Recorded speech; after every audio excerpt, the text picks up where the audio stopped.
Hello, Bullet. Come, let's go outside. Yeah, so this is going to probably be my last answering questions. I apologise if I didn't answer everybody's. I'll probably go back to it because I'm still here for a couple of days and I'll read more of them. I'm going to answer this question like outside because I tried to answer it before but I couldn't. It was from AR23. Big up AR23. He's a good guy. So I think he's got his own channel as well.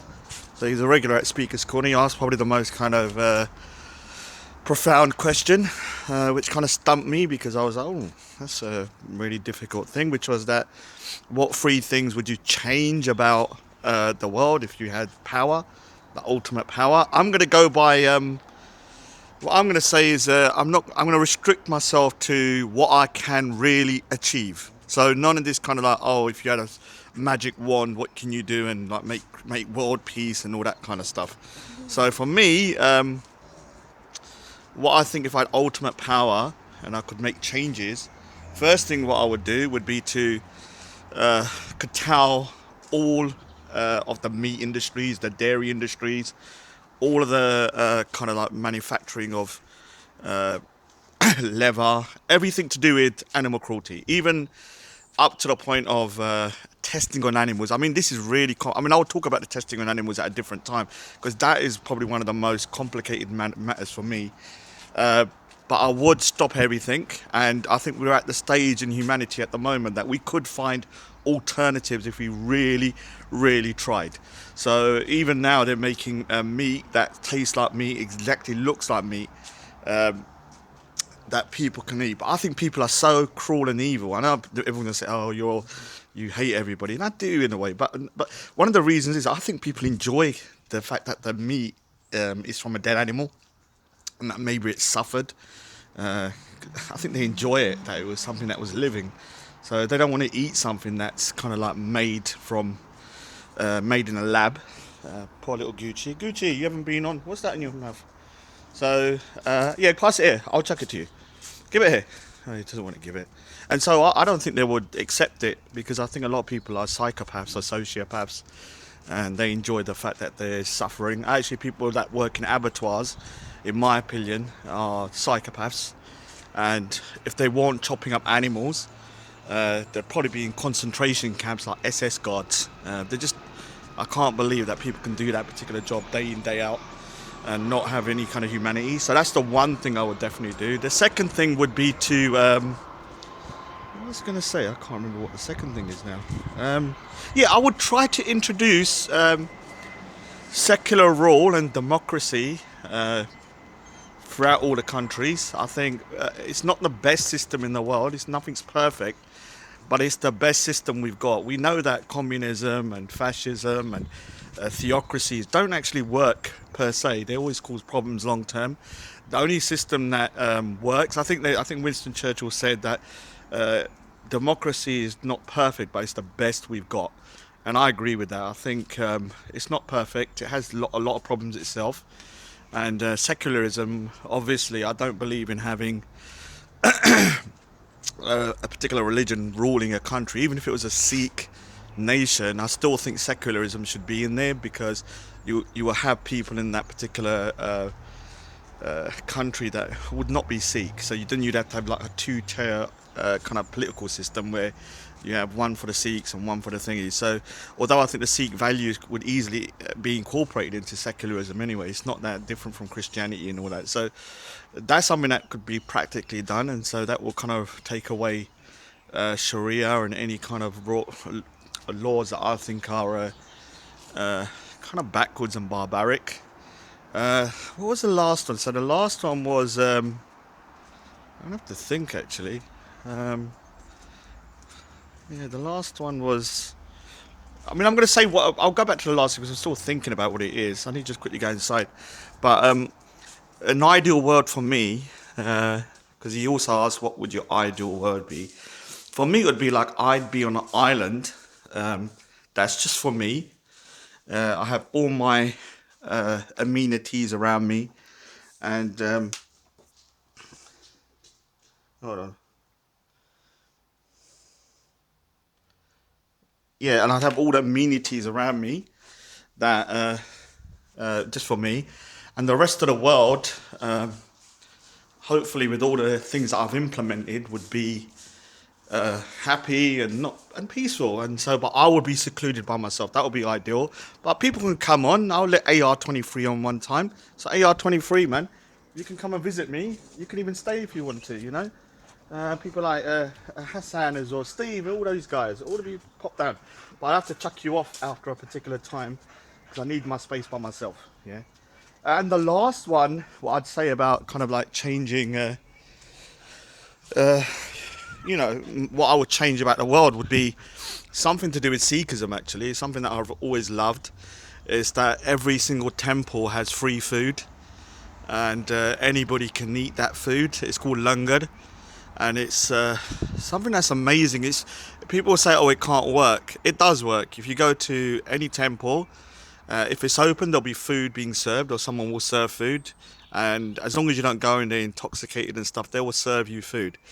And the Golden Temple, I think they serve over like 150,000 people a day, and that's all free. And the reason why I say it's such a this could act if it was implemented worldwide. I'm not talking about in temples, but all churches, all mosques will have this particular service, free food. And the reason being is because if you don't have to worry about what you're eating, and you know you've got a meal, then you can concentrate on other things that are more practical, like looking after your kids, picking them up from school, teaching them, at home, rather than worrying about food. Because food is something that's, is not a luxury. It's something that we have to have. Also with water as well, obviously, but there's other things that are luxuries that people think are necessities. Like obviously people think that, the internet is a necessity. It's not, it's a luxury. It's something that we don't have to have. But so yeah, I think if we introduce langar, which is a Sikh concept, and so basically if you was to name all three, which was stop animal cruelty of all kind and make everyone a vegan, that would be one. Obviously introduce secularism and democracy and the rule of law around the world, so we don't have any kind of fascist states or anything like that, or theocracies or communist states. And obviously last is to give out free food. I think giving out free food will kind of resolve a lot of pains and problems. What do you think of my the lawn? It's pretty good, isn't it? They did it yesterday. Yeah, so that's the thing. So what I'll do is I'll go inside. So AR23, thanks for that question. Very good question. Actually took me 6-7 minutes to actually answer, so you can tell how complicated that was. I better turn it around actually. So yeah, like I said, I'd like my own island. So if I ever come into power, I would seclude it with like massive fences with electric wires and dogs and security and everything around it. And I'd be right in the middle, like 100 miles in the center. So it would be a radius of like maybe, well, actually I'll do 500 miles radius, and it'll be like a circle, and I'm right in the middle. So I don't see anyone unless I want to. Yeah, so that would be a great addition. Anyway, let's go back onto the thingy. And so who else is here? All right. What is acceptable for a challenge you kept from like already spoken about? Tom Rosen was asked, "Why do you care about Green?" His reply was, "Because she's English." Is that not racist? Do you care about simply because they're English? Seems to me like he gives less value and care to people who aren't English. Isn't this discrimination? Ethnicity? Is it not racism when he seems to attack brown men and Muslim men doing disgusting action? But hardly talks about all the grooming, exploitations, and then this white man go around sexually exploiting young Asian girls as tourists. He won't speak much on them and blah blah blah. This is clear double standards. So that's Mr. Good. Now listen here, Mr. Good. I'm sick and tired of this bullshit argument, because Tommy Robinson has been talking about Sikh girls, and I'll give you videos after videos for 7 years. This is why I support him. At the time when no one was talking about this, about the Sikh situation, he was. They're brown. Yeah, and there is enough coverage of other paedophilia across the board in the mainstream that why would Tommy Robinson talk about that issue? Because we are trying to highlight an issue that is trying to be swept under the carpet. And for years, as we've been banging our heads against the wall about it. So, years ago, the reason why I started supporting him was that, I thought he was probably might have been a racist as well. But then my cousin's situation happened, and then years later, I started seeing him doing videos, going to the temples and talking to Sikhs, and I was like, all right, this is one of the guys that has opened up that particular subject matter to a wider population. And I'm sick and tired of people using that bullshit excuse that he has to condemn everything. Yeah, I don't have to condemn everything. I'm condemning something that's happened to my family and something that I'm sick and tired of around the UK. Just sort your community out, and people wouldn't have a problem. Uh, oh, Mr. Good again. Frick it. I'll read it. I'm not sure if I'm going to answer it. What do you think about Jewish or Zionist terrorism? And do you even feel a bit sad about all the Palestinian homes being destroyed, all the Palestinian children being killed by Israelis? I also recommend you watch this. Yeah, I think it's a really tragic situation in the Middle East.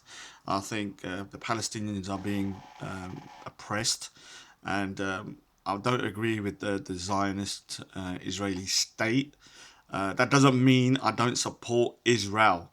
I think Israel is there now. I'm a practical thinker, and it's there, and they have a right to be there now. Whether you agree with the fact that how they got there, you're not going to get rid of them. The same way you can't get rid of Muslims in the UK. Some of these far right people say, "Oh, let's just get rid of them." Where are you going to put them? So with the Jewish state, we know what they're doing is wrong, and I condemn that. I think what's happening to the Palestinians is tragic, but also on the other end, the Palestinians need to understand that a two-state solution is that probably the only way forwards. You cannot destroy Israel; it's too powerful. Yeah, it will destroy you. I mean, even the wars in the past, one little country battered the Middle East, and that was when they were quite weak. I mean, now they're so strong; they will just like literally obliterate the Middle East if they went to war. They've got all the top tech. I mean, if you see their military, it's unbelievable. So yeah, I do think that I don't agree with Zionism. I agree with the state of Israel being allowed to exist, but I don't like the way the Zionists are actually uh, oppressing the Palestinians. What are these? So crimes of Britain. All right, this is going to be good. What are these benefits of colonialism that you spoke of in the content over everything video from the weekend? Now, look, no one is denying that there is colonialism, yeah, in itself is not a good thing, going around to a different country and conquering it and then taking over it and subjugating the people. But I am not somebody that just looks at things with a black and white filter. For me, things are much more nuanced. So if you look at London, London was founded by the Romans. The Romans were oppressing the Britons. Yeah, so without the Romans coming in, it probably would be no London. The road structures, the roads and everything throughout the UK, a lot of them were built by the Romans, but they didn't build it for the British. They built it so they could transport stuff. So we know they did it for their own gain. They didn't care about the British, but the fact is, it's still being benefited by the British afterwards. So I use the same concept, analogy, or the same reasoning to the Indian colonialism. Remember, the Punjab was only really ruled for like 97 years. It wasn't overly long compared to, say, the Islamic rule. And also, the thing is, what I was trying to say is that we know what they've done, and we know that it's a lot of it was really, really bad. But we are still using the systems that were introduced. So the country is still running basically by the legal system is based on the common law of the British. The democracy and secularism is from the British. If it was, and the railway system, although it was put in place to store the resources, it still laid the groundwork for them to expand it. And so something can be done for a bad reason. But if it was so shit, democracy, secularism, the common law, and the railway system, why are they still using it? Yeah, you got to stop being so small-minded in your kind of like thinking. I'm not supporting the colonialism. I'm telling you that things are more nuanced than that. Not everything is so black and white, evil and good. So start looking at it from a more objective point of view. You can condemn something and still say there was something slightly positive coming out of it. Oh, this is a good question. Big up Raj Singh. And he's got one of my favourite characters from thingy. Carry On. That Mr. Do you know what was so weird? That guy was called Mr. Tattle in one of the, I think it was Carry On Camping, and I used to laugh my head off about that because that Mr. Tattle just like stuck in my brain because no one's really used that word. So Raj Singh, big up. It's hi Raj. Can you tell us more about your experience at Newham College and Majid Nawaz? I remember back that he single-handedly turned the college into a no-go area for everyone else with the help of some lefty tutors. Yeah, it was a nightmare during that time. I was there from 1991 until 1992. Prior to that, all my friends had been Muslim, and I'd come from a Muslim area, so we never spoke about religion when I was younger. You know, my Muslim mates and me when I was growing up in the 80s never spoke about religion. I didn't even know what Islam was. All I knew is that they fasted once in a while, and it was Eid. That's about it.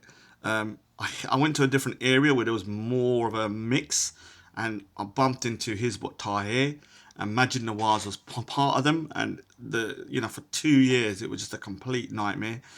They would come into our Sikh. We set up a Sikh society meeting, society, and for some reason they just would not allow it. They kept on coming into our meeting and disrupting it and interrupting, so we couldn't have a proper meeting. And Majid Nawaz actually threatened me and one of these other guys called Shamshed. He said that if you don't stop doing whatever, um, your blood will be running down the stairs of the college. And so it was a serious threat because my friends and other people have been beaten up before that anyway. They had the turbans knocked off. It was a complete nightmare. And it kind of went to the point it escalated then when a Christian black guy said something about Eid or something, and then they kind of chased him and stabbed him in the heart. Not Majid Nawaz, but his group.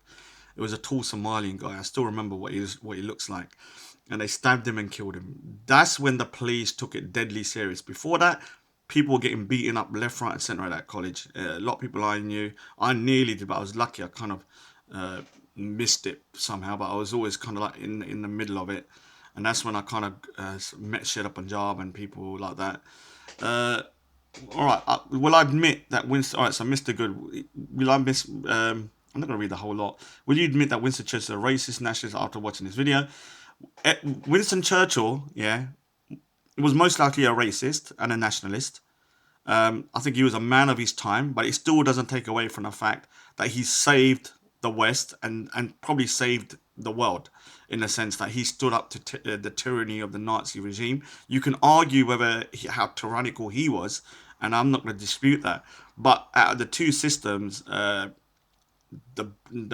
British system was way more compassionate and better than the Nazi system. So either way, he won out, and I respect him, but I know that he had views that were abhorrent and racist. Same with Mahatma Gandhi. So don't keep going out Winston Churchill. Mahatma Gandhi was racist. If you read his views on black people during his time in South Africa, you'll be shocked about how he describes black people. He also believed in the caste system and believed that Brahmins were above everybody and that the Dalits were like the dirt and they had to like live in poverty. He was also a paedophile. I won't go too much into it. Maybe I'll do a whole thingy. So let's go. I can't talk too much. Amran Ali, big up. Raj, an open-minded and a very British guy. I don't know if this is going to go bad. I don't think you are a bad person. However, please carry on learning about Islam and other things from tolerant and knowledgeable people. Stay away from the narrow-minded, intolerant and ignorant people, especially conspiracy theorists. This includes those from the far right. I totally agree with. Big up to Imran Ali. I'll salute you, dude. Yeah, I'm not. I'm trying to keep away from these lunatics from both sides. What I'm trying to do now is rather than like going onto Google and saying Islam, blah blah blah, I go to certain people now. Like I like Abu Length.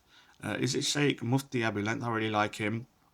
I'm trying to get him down to Speaker's Corner to have a discussion with Sargon of Akkad, and I'm trying to spot people that are more moderate. I mean, Shamsi is another person I like, although I don't agree with his ideology. I know he fights extremism, so I have to support him.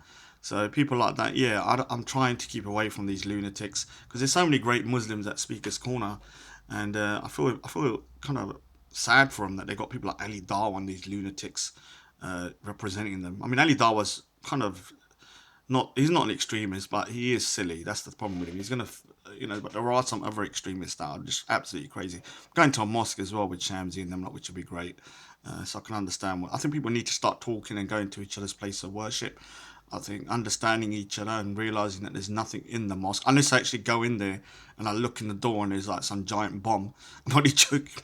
I'm joking, man. I got a very bad sense of humor. I'm sorry, but there won't be. So I'm gonna check all the drawers. So Sweet Science, Raj, what are your thoughts on the best ways to combat the Pakistani grooming of young girls, both with the power of speech and politically?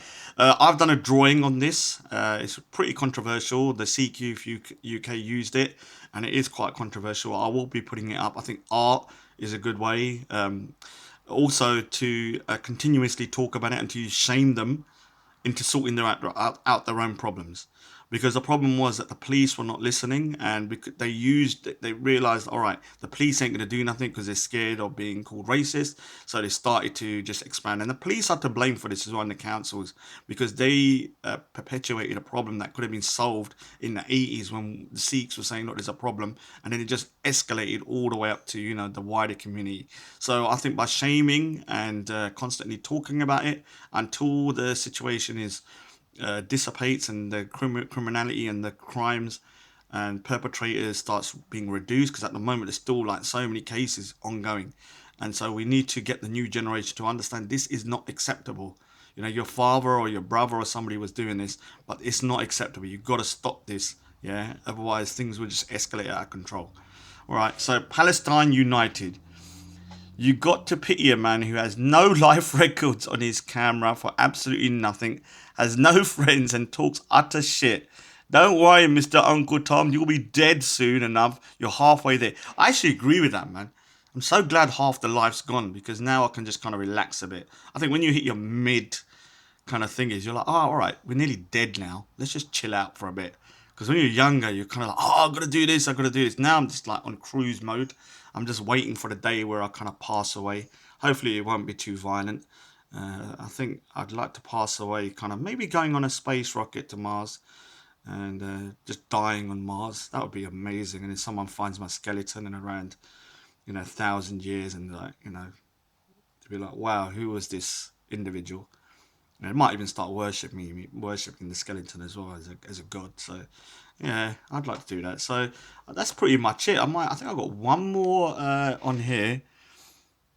Oh yeah, this is from L on my Twitter. It says, "Do the Sikh people who you know and encounter support how you speak out?"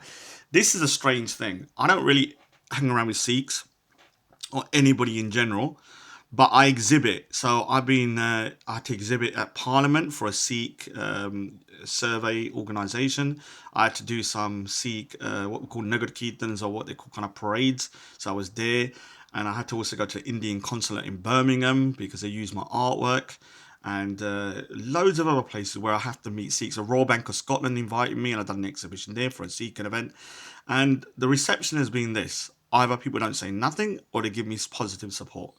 So for me, it's quite weird that, the comments and stuff like that have been, like, I'm starting to think some of them are fake. It's hard for me to know. I know there are Sikhs that are definitely against me, don't like me personally, and don't like my political stance, and that's up to them. But when I go out and I meet Sikhs at these events, I'm not sure, because they're formal events, they can't go around hitting me or punching me in the face, but they don't seem to be too hostile. A lot of people have come to Speaker's Corner that are Sikhs as well, and although they don't wear a turban, they say, "Look, can I take a photo with you?"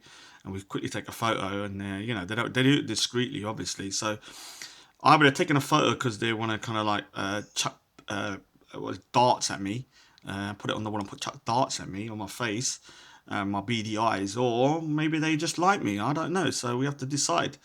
You may not like me as an individual. That's not the point. But you may agree with my views.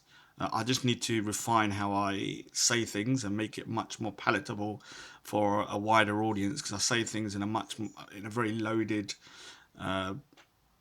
confrontational way, which I've got to stop doing because it puts people off. Like I always say, hate rather than dislike.